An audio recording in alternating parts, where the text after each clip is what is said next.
नमस्कार, जय श्री राम।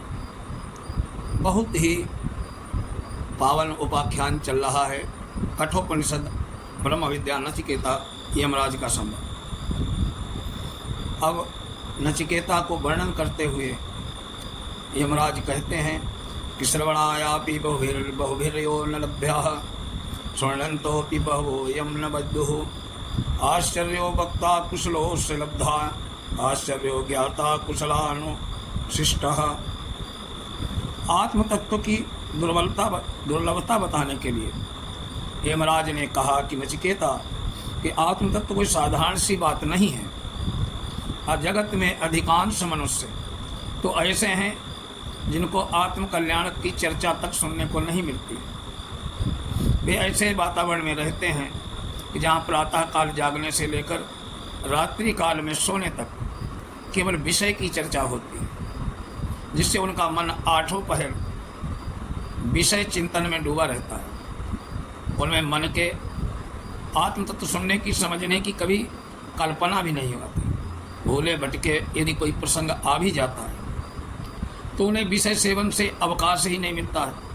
कुछ लोग ऐसे होते हैं जो सुनना समझना उत्तम समझकर सुनते भी हैं, परंतु विषयाभिभूत उनके मन में उसकी धारणा नहीं हो पाती, अथवा मंद बुद्धि के कारण वे उसे समझ नहीं पाते हैं। जो तीक्ष्ण बुद्धि पुरुष समझ लेते हैं, उनमें भी ऐसे आश्चर्य में महापुरुष कोई बिरले ही होते हैं जो उस आत्म तत्व का यथार्थ रूप में वर्णन करने वाले समर्थ वक्ता हो।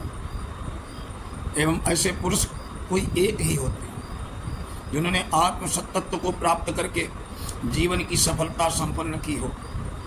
भली भांति समझकर वर्णन करने वाले सफल जीवन अनुभवी तत्वदर्शी आचार्य के द्वारा उपदेश प्राप्त करके उसके अनुसार मनन निधिध्यासन करते करते तत्व का साक्षात्कार करने वाले पुरुष भी जगत में वो कोई बिरले ही होते हैं। अतः इसमें सर्वत्र ही दुर्बलता है। आत्म तत्व के ज्ञान की चर्चा सुनने वाले की भी कमी है और संसार में ऐसे आचार्यों की भी कमी है। इसके कारण दुर्लभता का कारण बताते हुए यमराज कहते हैं, न नरेण वरेण प्रोक्त सुविज्ञेयो बहुधा चिंत्यमाना अनन्य प्रोक्त गतिरत्र नास्ति अणीयान हेतर्क्य मणु प्रमाणात्। प्रकृति पर्यंत जो भी सूक्ष्म तत्व हैं, ये आत्म तत्व उससे भी सूक्ष्म है। ये इतना गहन है कि जब तक इसे यथार्थ रूप में समझाने वाले कोई महापुरुष नहीं मिलते, तब तक मनुष्य का इसमें प्रवेश पाना अत्यंत कठिन है। अल्पज्ञ साधारण ज्ञान वाले मनुष्य यदि इसे बतलाते भी हैं, उसके अनुसार कोई विविध प्रकार के चिंतन का अभ्यास भी करता है, तो उसका आत्मज्ञान रूपी फल प्राप्त नहीं होता। आत्म तत्व तनिक सा भी समझने नहीं आता, आत्मज्ञान रूपी फल नहीं होता है। दूसरे से सुने बिना केवल आप तर्क वितर्क युक्त विचार करने से भी आत्म तत्व कभी समझ नहीं आता। अतः सुनना आवश्यक है, पर सुनना उनसे है जो इसे भली भांति जानने वाले महापुरुष हों। तभी तर्क से सर्वथा अतीत इस विषय की जानकारी प्राप्त हो सकती है। नैषा तर्केण मतिरात्मनेया प्रोक्ता नैनैव सुज्ञानाय प्रेष्ठ याम त्वमापः सत्यगतिर्वतांसि त्वाद्रं नो भूया नचिकेतः पृष्ठः। नचिकेता की प्रशंसा करते हुए यमराज कहते हैं कि हे प्रियतम, तुम्हारी इस पवित्र मति और निर्मल निष्ठा को देखकर मुझे बड़ी प्रसन्नता हुई है। ऐसी निष्ठा कभी तर्क से नहीं प्राप्त हो सकती। ये तो तभी उत्पन्न होती है जब भगवत कृपा से किसी महापुरुष का संग प्राप्त होता है।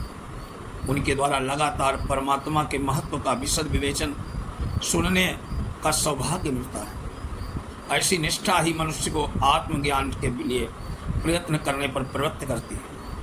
इतना प्रलोभन दिए जाने पर भी तुम अपनी निष्ठा पर दृढ़ रहे, यह इससे सिद्ध है कि वस्तुतः तुम सच्ची धारणा से युक्त हो। नचिकेता, तुम जैसे ही पूछने वाली जिज्ञासु हमें सदा मिलते हैं। अब यमराज अपने उदाहरण से निष्काम भाव की प्रशंसा करते हुए कहते हैं, जाना में हम शेष सधि ऋत्य नित्यम न ध्रुवैः प्राप्ते हिम ध्रुवम ततो मया नाचिकेतश्चितोग्नि रनित्यैर्द्रव्ये प्राप्त भानस्मि नित्यम। हे नचिकेता, मैं इस बात को भली भांति जानता हूँ, कर्मों के फलस्वरूप इस लोक में और परलोक में भोग समूह की जो निधि मिलती है वो चाहे कितनी भी महान न हो, एक दिन उसका विनाश निश्चित है। अतः ये अनित्य है, ये सिद्ध है। अनित्य साधनों के से अनित्य पदार्थ ही प्राप्त हो सकता है। इस रहस्य को जानकर ही मैंने नचिकेत अग्नि के चयनादि रूप से जो कुछ यज्ञादि कर्तव्य कर्म अनित्य वस्तुओं के द्वारा किए गए सबके सब कामना और आसक्ति से रहित होकर केवल कर्तव्य बुद्धि से किए, ये निष्काम भाव का ही ये महिमा है कि अनित्य पदार्थों के द्वारा कर्तव्य पालन रूप ईश्वर पूजा करके मैं नित्य सुख रूप परमात्मा को प्राप्त कर लिया। नचिकेता में वो निष्काम भाव है, पूर्ण रूप से है। इसलिए यमराज उसकी प्रशंसा करते हुए कहते हैं, कामस्याप्तिम जगतः प्रतिष्ठा कर्तोरन्नभवयस्य पारम स्तोमहत् दुर्गायम प्रतिष्ठा दृष्ट्वा धृत्या धीरो नचिकेतोस्त्रे साक्षी।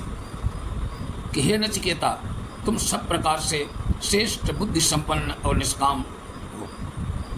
मैंने तुम्हारे सामने वरदान के रूप में उस स्वर्ग लोक को रखा जो सब प्रकार से भोगों से परिपूर्ण है, जगत का आधार स्वरूप, यज्ञादि शुभ कर्मों का अनंत रहित फल, सब प्रकार के दुख और भय से रहित है, स्तुति करने योग्य और अत्यंत महत्वपूर्ण है।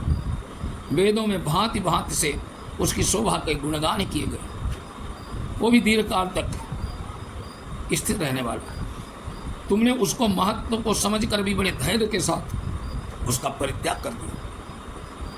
तुम्हारा मन तनिक भी उसमें आसक्त नहीं हुआ, तुम उस अपने निश्चय पर दृढ़ और अटल रहे।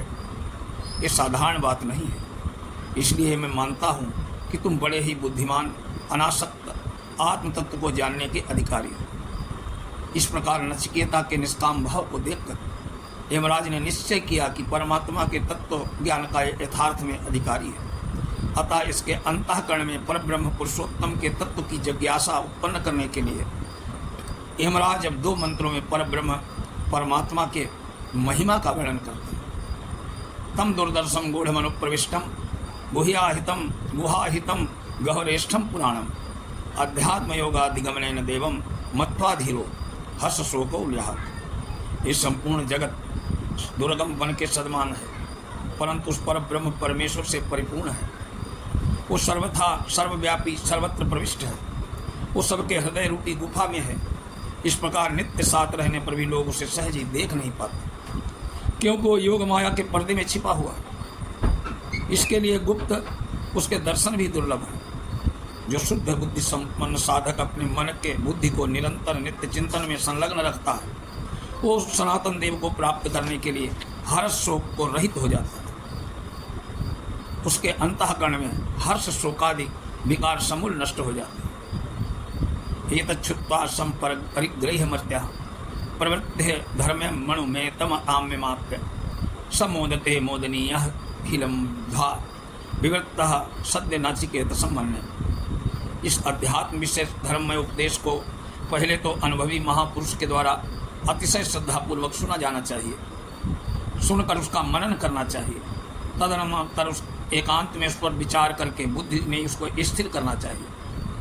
इस प्रकार साधन करने पर जब मनुष्य आत्मस्वरूप की प्राप्ति हो जाती है, अर्थात जब वो आत्मा को तत्व को समझ जाता है, उस आनंद के महान समुद्र पार करके निमग्न हो जाता है। हे नचिकेता, तुम्हारे लिए वो परम धाम का द्वार खुला हुआ है। तुमको वहाँ जाने से कोई नहीं रोक सकता। तुम ब्रह्म प्राप्ति के उत्तम अधिकारी हो, ऐसा मैं मानता हूँ। यमराज के मुख से परब्रह्म पुरुषोत्तम की महिमा सुनकर अपने को अधिकारी जानकर नचिकेता के मन में परमात्म तत्व की जिज्ञासा उत्पन्न हो गई। साथ ही उसे यमराज के द्वारा अपनी प्रशंसा सुनकर साधु सम्मत संकोच भी हुआ। इसलिए यमराज के से बीच में ही पूछने लगा। अब नचिकेता क्या पूछ रहा है, ये अगले वीडियो में फिर मिलेंगे। तब तक के लिए नमस्कार, जय श्री राम।